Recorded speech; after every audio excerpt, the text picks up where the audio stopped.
Yeah, all right. Hey, how you guys doing? Hey, thanks, man. Take it easy. Welcome to Rockline on MTV, where you get to talk to your favorite artists live. Our toll-free number is 1-800-344-ROCK, and that's 344-7625. If your call gets on the air, you will receive a box of 10 Sony Metal SR audio cassettes, courtesy of Sony Recording Media. My guests today are Kirk Hammett, Lars Ulrich of Metallica.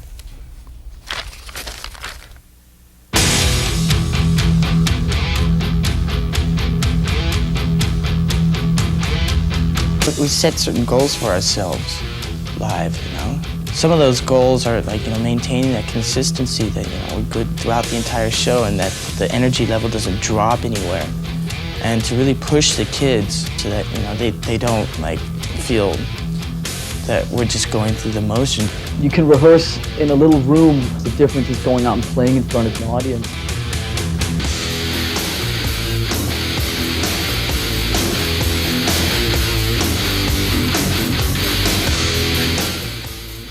Welcome to Rockline. Hi, guys. Hello. How are you? We're waking up. Waking up? It's 3:30 here on the West Coast. You really sleeping? Well, just getting there slowly. This is a good place to wake up, though, live on MTV. I know. Surprise! The lights are a bit bright. I need my MTV sunglasses. Wake up. Well, we have a lot, the whole new record playing in Moscow. You've got a tour coming up. We've got 30 minutes, a lot happening. Let's get right to the phone calls. Shane is calling from Poughkeepsie, New York. Welcome to the show, Shane. And ask your question. Hey, guys, what's up? Shane! Hey, how you doing, man? Hey, what's up? We played Poughkeepsie, mid-Hudson. You guys are excellent, dude. I gotta tell you, man, you guys rule. Thanks. Thank you. I was just wondering, I read in a magazine that your tape was originally gonna be called, Shredded in Secrecy. Huh? No, absolutely not. What? Shred? Trading in secrecy or something like that. No. But you opted to call the album simply Metallica. Why is that? Well, Shorter. Yeah, easier to remember. Oh, it's a good band name. No, I mean, we just wanted to get away from some of the sort of heavy metal cliches and having 10-word album titles and all that. Who can have the most sideways thing and wordplays and all that kind of thing. It just seemed to be getting a little old, so we just thought we'd make it short and sweet, Metallica. Thank you, Shane, for calling short and sweet. Now we're going to move to New London, That's the next album title. Yeah, that would be good. Nancy, how are you? Welcome to Rockline. How you doing, guys? Hello. All right. I just want to tell you guys I think you're great, and I love you guys. I love James, and I miss Cliff and everyone. Okay. And We my miss him, question too. is, I know in Jason Newsted's first band, Flotsam and Jetsam, he wrote all the lyrics just about for the whole album, and I was just wondering why he only helped write the one song, My Friend in Misery. Was there a reason? You want to handle that one? Well, I think you're better at handling this one. Jason's new stuff seemed to be a little more like the Justice album, a little more progressive, a little faster, a little more sideways, and it just seemed like the stuff that me and James and Kirk were writing was a little simpler, a little bouncier, and so on. We just wanted to try and kind of stick to that. So My Friend in Misery, Jason wrote this bass line, and we kind of wrote a whole song around it. There you go. Nancy brought off Cliff as well, and this is the first Metallica album without any kind of Cliff Burton contribution. Was that sort of sad, the end of an era? Oh, God. Sorry, it came up. I mean, to be totally honest with you, we don't really think of it like that anymore. When Cliff comes up in conversations now, it's usually we laugh at him for being late or, for just some of the sillier things about him. We never really sit around and go, oh, Cliff, Yeah. I mean, obviously I think we think like that more inside ourselves when we're alone, but when we talk about him, within the band, it just, we laugh and we think of the good times and it's just like, but you gotta understand that Jason's been in the band almost 5 years now, and he's been in the band about 1.5 years longer than Cliff has, and even though people still think of him as a new guy, it's like he's actually, we're used to having him around, so. I guess after 5.5 years, you would get used to it. Thanks for the call, Nancy. even That was a Jason. good one. Actually getting tired of it. We've got Mike on the line from St. Louis, Missouri. Go ahead, Mike, you're Hey, on. what's going on, guys? Hey, Mike. I really wanted to commend you guys on the success of your new album. It really shows how you guys have grown musically. Got two questions for you. Do you realize that the widespread of bootleg CDs and videos that have been distributed throughout the country since the Justice album, and how do you feel about that? Really?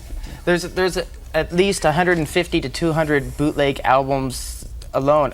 When we were out in Europe, I remember seeing a magazine that had an article on all the bootleg albums that we'd ever put out, and there was tons and tons and tons of bootleg albums. Can't even keep up with them anymore. I mean, and also a lot of times these companies will take the same bootleg album and package it differently and put it in a different sleeve with totally different artwork, and it's just.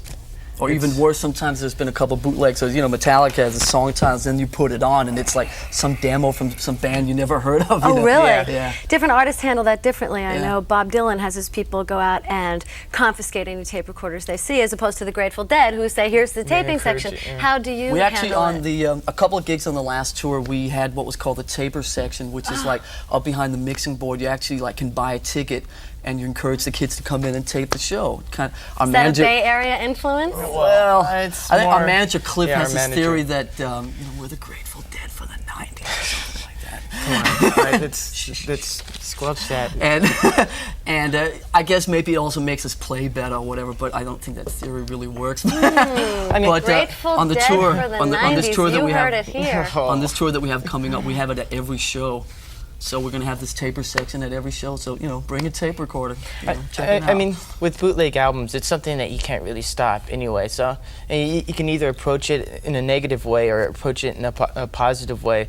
And you know, it's a way of you know, keeping everything going, even though you know. Approach it in we a don't really positive mind it way. as long as you get a copy of it. You know, As long as have you get something a to laugh copy. at. We've got Lisa on the line, who's calling from Kinnaning, Pennsylvania. Hi, Lisa. Say hello to Kirk and Lars. Hi guys. I'm really big fans of yours. We went to see you 13 times in the last. Oh my God! 13 we played times. 13 Seven gigs in the different last. Tour? states, and we even flew out to California to see you guys. Your last Holy. 2 shows out there. Was it worth it? Yes, most definitely. I have 2 questions. The first one's for Kirk. When he sorry. records in the studio, does he stand up or sit down? And the second question is, in the beginning of Am I Evil, why does Kirk and James make that pyramid above their head? Well, the first. Okay. That's heavy. Oh, that's heavy. Okay. Oh, that's heavy. Oh, I can't wait to hear the answer to this. Yeah, you familiar with the phrase, some things should just be left alone? Well, they're not going to be left alone today. We should have had a meeting about this before. Okay, James should have been here to answer that one. That's definitely a James question. Okay, let's But, get I mean, these 2 questions again. Getting to your first question, a lot of the times I sit down in the studio and play, and when I'm really excited about playing a certain thing or a certain passage, sometimes I'll sit up, or you know, not very often. But yeah, which is only once maybe, but or if I'm using a wah pedal, I'll stand up. But Which is very usually often. I sit down. Yeah. Usually I sit down. As for the pyramid thing, Yeah, it's that's just something we can't talk about. we also I think use this it. question was directed at Kirk, Lars. Yes. She's me, I'll going, just leave. I'll come no, back in 5 minutes. I'm afraid that if you say it's something we you can't have talk water about, we in won't yours? get the answer. Go ahead, Kirk. But I mean, it's also a cue to go into the next part. How's that? Is that a safe enough answer? What's the real story? It's just got such a big reaction. There has to be. I never knew that anyone noticed. It's a I mean, real inside thing. yeah, it's an I think inside it's best joke. not to talk about it on TV. Oh, I tried. but It's just a silly, dumb male thing, you know. okay. But well, let me give you a hint. When James comes on here, yeah. you should ask him because he has the real answer. Yeah. okay, Lisa, that's what we'll do when James comes on. So call back. Orlando, Florida. Joey, welcome to the show, Joey. Say hi and ask your question, which hopefully we'll get an answer to. Hey, you guys are the greatest band in the world, I swear. All right. Okay. I'm Thank you. wondering, are you guys gonna make more videos and like release more singles from this album, or are you guys like afraid that people will think you're selling out if you do? Because you have in the past a lot. Well, we're definitely Yeah. putting out more singles and making more videos. As a matter of fact, we just made a new video for The Unforgiven about 4 weeks ago. We were over here playing the MTV Awards, and it should premiere on your channel if you guys are interested in having it in about Excellent. 3 or 4 weeks. That'll And, make a total of 3. 3 videos. Ooh, We're going scary. to talk a little bit more about the Unforgiven video, the B-side, which I believe features some interesting backup vocals. We have a toll-free number here, 1-800-344-ROCK, and that's 344-7625. Our guests are Kirk Hammett and Lars Ulrich of Metallica.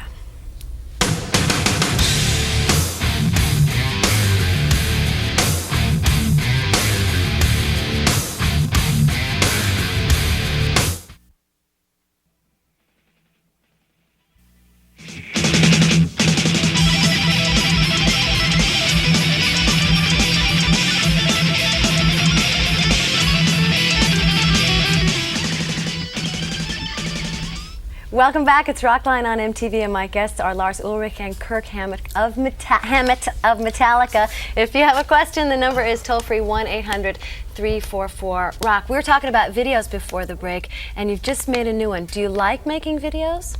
I'm starting to like it, yeah. It was a bit weird because you gotta understand that we spent like 8 years not making videos, and it was just like there was this big evil that we sort of kept away from. And then Why is that? I don't know. I think we just never felt that it was something that we needed to get what we're doing across to people and so on. And I think in the early years, it was like sort of the marketing plan with bands. You know, you have your art, you know, your pretty boy looks and your photographs, and here's the video, and here's this whole marketing thing, and we just kind of wanted to stay away from that. And so 8 years later, Peter Mensch walks into our dressing room, who's our manager, and said, you know, in Paris a couple years ago, said, let's do a video for the song One. And we're like, huh? And after, you know, a couple hours, he actually talked us into it. It was pretty cool doing that. We did one for Sandman, which was pretty fun, and I'm actually starting to really dig it. Now, the B-side of the single for The Unforgiven is what? In what country? In America, I mean, it's different everywhere. Well, isn't there... In America, it's a song called Killing Time, which is a song that was done by this band called Sweet Savage, which Vivian Campbell, who was in Whitesnake for about 5 minutes, that was his first band. And it's a song that we used to play in the real early days when we were just playing the clubs around LA with Dave Mustaine and so on. And Kirk, are you singing backup vocals on the track? Yes, I am. Is that the first time that you've done any singing on Metallica? No, actually, I've done backup vocals on other albums. It's just that this time it was just me for once. And we went to do the vocals in a studio in Holland. Was it Holland? Holland. Yeah, it was Holland. And we were gonna do backup vocals the way we always do them, which is like a bunch of us. And it didn't work out. And then we tried it with just Jason, and that didn't work out. And we tried it with just myself, and it worked. So. Right. So in the U.S., that's what the B-side is. Mike, I believe, has a question about The Unforgiven, who's calling from Blythe, California. Welcome to the show, Mike. What's your question? Hi, Martha. Hi. I love what you're doing with the show. I think it's great. Thank you. How you guys doing? We're okay. We're all right. I think the album's hard, man. It's real cool, man. I was wondering about my favorite song on the album is The Unforgiven, and how'd you guys come up with the concept for that? Good question. How did we come up with that? We'd written about, I think, 10 songs, and James had this one other kind of melodic, subdued piece that we're kind of talking about maybe it should just be like a little instrumental piece, and I suggested to him that it just had a really cool vibe to it, that maybe we should turn it into a song. So I wanted to do a ballad that was different from all the other ballads that we've done, which is usually like, you know, kind of subdued verses and a real heavy chorus. So we kind of flipped that around and did like a heavy verse and a kind of mellow chorus, and that turned into The Unforgiven. I'm just sitting here looking at you guys thinking 600,000 albums right off the bat. What is that like? Did you expect that, first of all? Of course. No, you didn't. I'm just kidding. He did. I did. Expected 700,000. Well, but let's talk about what the real plan was. No, I think we all had an idea that the first week was going to be, you know, pretty good, you know, and because obviously we have some really dedicated fans out there, and we knew that, you know, everybody, we were trying to get the release date out to people August 12th, blah, blah, blah. So we knew that the first few days were going to be pretty serious, but the way that it kind of is still 6 weeks later, it was #1 for 4 weeks, it just kept hanging on and on, just really blew everybody away, really big time. How do you maintain your fans' dedication? Well, just by being ourselves. Yeah, I mean, you try and not let stuff like that, just, you know, try not to think about it too much. It's like, what was good about the situation was that we were on tour over in Europe, and it was like being removed from it over there. You know, we're sitting in hotel rooms in Italy and, you know, Budapest and all these far out places, just getting faxes from our office saying, you're number one and here are the figures, and in a way it just seemed like really kind of distant and unreal. And I think it was good for us that way, because if we'd been in America at the time, you know, it might have kind of hit us in a different way. So I think it was real healthy that way. Well, let's see what Dave thinks. Dave's calling from What does Dave think? Willamette, Connecticut. Dave, did you buy the record yet? He stole it. Dave? Hi, Dave. Speak. Dave, did you buy the album yet? Yeah. See, one of 600,000 right here. How you doing? Welcome to the show. Ask your question. Pretty good. We're hanging out, you know, rapping, you know, with Martha. Right. Speak. Okay. Say something. About, what do you think of Dave Mustaine and his success with Megadeth, and are y'all still friends? Yeah. I mean, it was weird for a while because, you know, there was a lot of weird things going on in the press between us and Mustaine for a couple of years, and I think that it was just, you know, Dave was kind of bitter. I mean, it wasn't like the sweetest of breakups, and you know, but he has a great band, and he's made some records that I really like. And when I see him when I'm in LA, I call him up once in a while. We hang out and so on. He's been so you do still socialize with him? Oh yeah, we see him. It's not like, you know, it's not like he comes and stays at my house, you know, months at a time. But we hang out when we're in LA, and he's, you know, been kind of cleaning himself up and stuff like that the last year. So he doesn't like socialize in the way that we used to.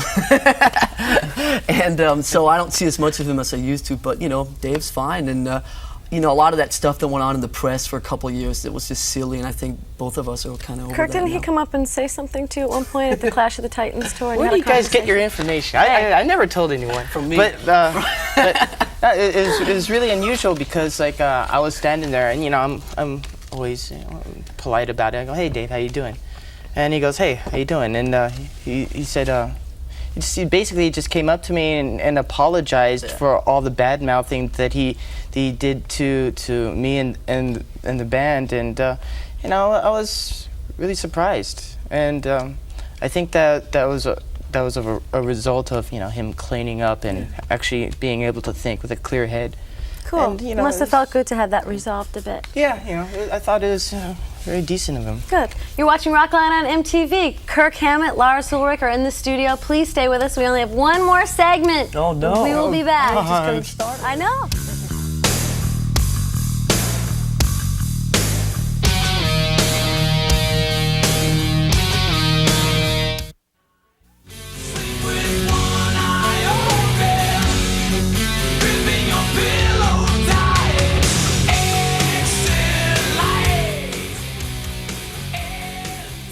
Welcome back. This is Rockline on MTV. If you have a question for either Lars or Kirk, please call us. You're too late. No, they're not. 1-800-344-ROCK, and that's 344-7625. If your call gets on the air, you'll receive a box of 10 Sony Metal SR audio cassettes, as well as 100 frequent buyer points redeemable for great stuff like a Sony Watchman, and it's all courtesy of Sony Recording Media.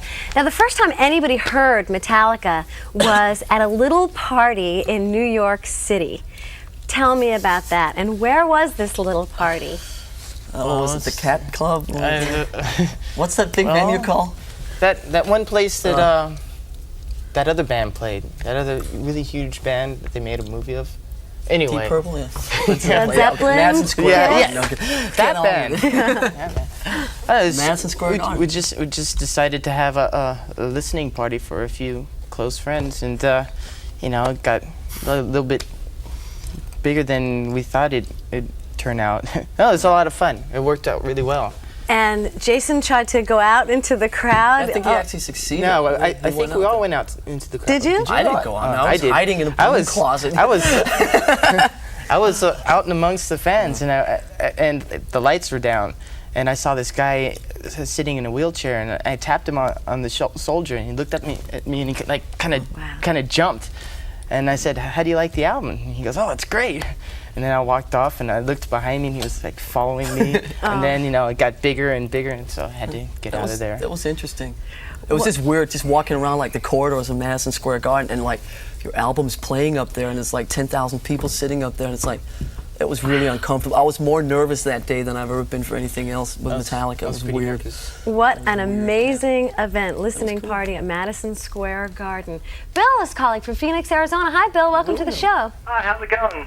Hey, Going Metallica. good. Hey. How you doing, Bill? Yeah, I was just wondering. I liked your Garage Days Revisited, the first one, and I was just wondering if you're ever going to come out with another one. Well, we actually did. See, there's a trick thing in there, because the first one was the B-side of a European single that, like Creeping Death or something, like in '84. The second one, the second Garage Days Revisited, was the one that came out as the 598 EP.